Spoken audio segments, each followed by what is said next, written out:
Ori and the Blind Forest was a game that surprised me with its beauty, tight platforming, and ability to make me feel empathetic towards its characters. Needless to say, ever since they announced Ori and the Will of the Wisps 2 years ago, I've been looking forward to the sequel. Hey everybody, Jarek here. This is the part of the video where I'm obligated to tell you that Microsoft provided this review copy. With that said, I fully planned on buying this game on launch, so take that as you will. I got this review copy on Monday, so only a few days before launch, and my plan was to have this video done by launch. Fast forward 18 hours of gameplay later, I realized that it was way too much to get this done that quickly. To be honest, this video is almost daunting. There's so much content in this game that is so emotionally charged, I don't know where to begin.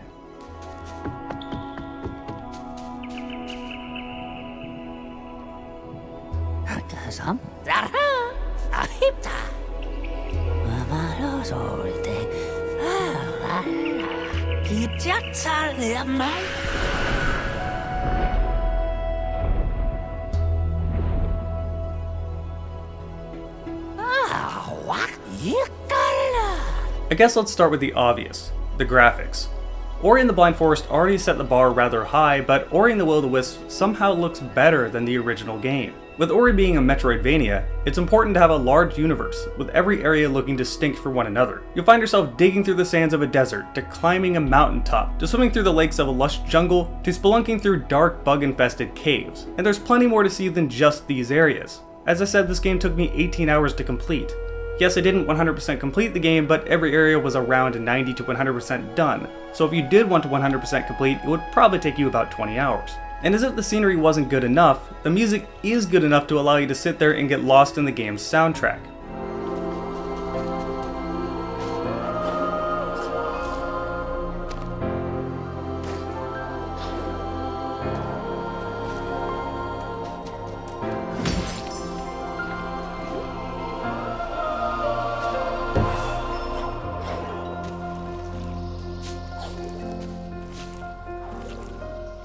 I love Ori and the Blind Forest, but I spent more time listening to the soundtrack than I have playing the game. My only complaint about Ori and the Will of the Wisps soundtrack is that I can't buy it yet. I think you get the picture. Ori and the Blind Forest is a beautiful game. It presents itself in a way that makes the world seem so vast. It makes you feel like just one small part of the world being pulled along. And that's fantastic, because in other games it feels like the world stops when the protagonist isn't around.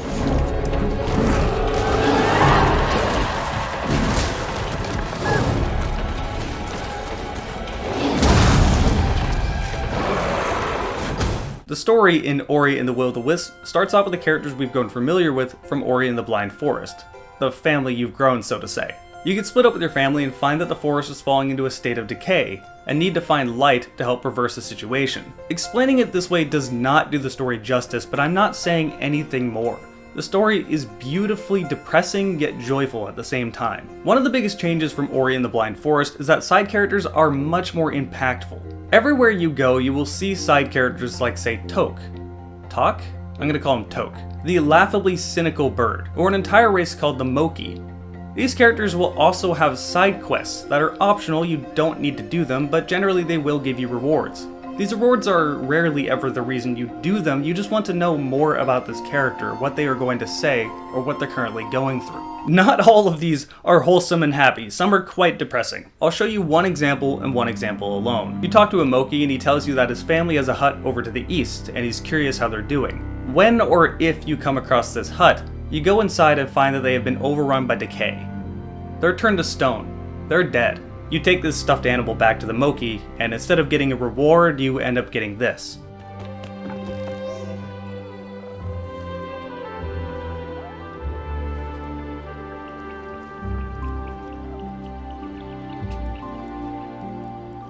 If you return back to that hut in decay, there will now be a third Moki turned to stone next to the original two.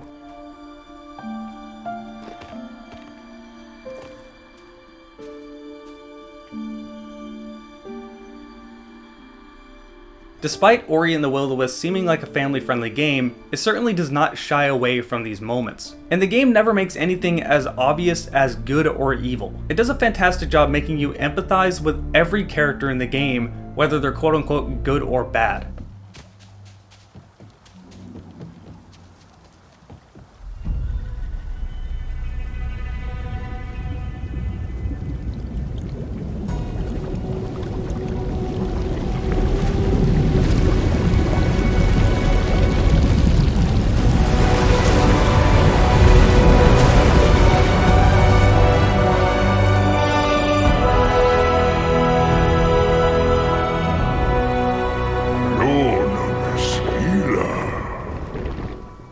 But all of this is just a pretty game with a good story if the gameplay doesn't follow through. As much as I love Ori and the Blind Forest, its combat was rather lacking.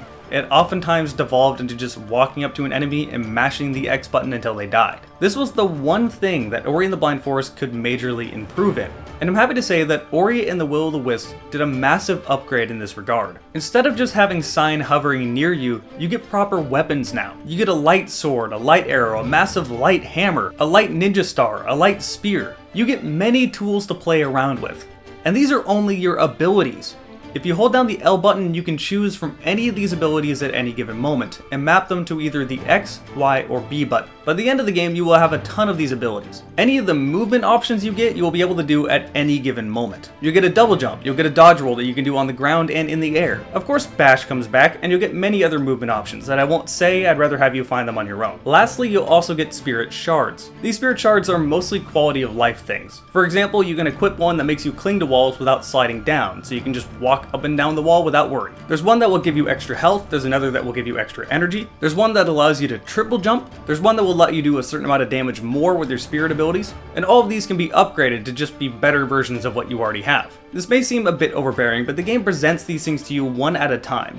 But the time you understand and have fully introduced and used that mechanic, it'll give you a new one. I know if you're like me and someone suddenly just shoves all this information at you at once, you're gonna be kind of put off from the game because you won't understand what's happening and you don't want to learn all of that at the same time. But when you're playing this game, it's just giving you new mechanics to get through a certain part of the game before giving you another new mechanic. And that's also what this game does when it comes to the platforming. I can complain about the combat in Ori and the Blind Forest, but I couldn't complain about the platforming. Bashing from one enemy to the next always felt satisfying. Ori and the Will of the Wisps somehow managed to add to this tenfold. Grappling, bashing, double jumping, air dodging, and gliding your way to the next objective felt incredibly rewarding. You know when you're playing Mirror's Edge and you got that perfect line and it feels like you haven't lost a single bit of speed?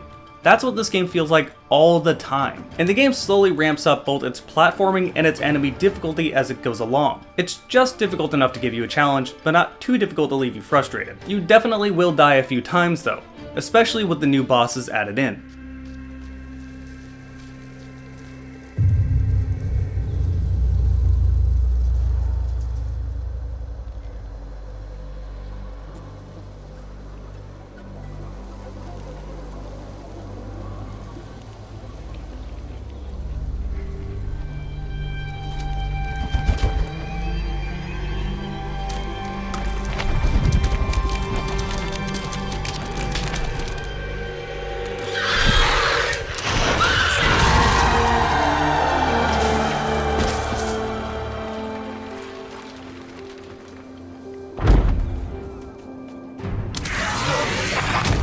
Okay, to be fair, I only somewhat struggled on one of them, but the new bosses are not a cakewalk. These bosses will grab your attention and generally are going to be directly important to the story. I could go on and on about this game. I know this video is not going to do it justice at all. This game is a must play.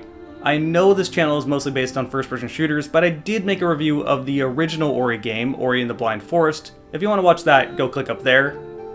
Up there? It's somewhere on the screen. It's going to be there if you want to watch it, and I would highly recommend you play the games. It doesn't matter if you're into Metroidvanias or not, these are some of the best games I have played. Big thanks goes out to Microsoft and Moon Studios for giving this game ahead of time before launch. Thanks to everyone that joined me over on Twitch, twitch.tv/Jerrick4GamingDragon. If you subscribe on Twitch, you'll be able to see my videos ahead of time. Same thing with my patrons over on patreon.com/Jerrick4. I really can't stress how much I like this game. Go play it. Thank you for watching this video, and I'll see you next time.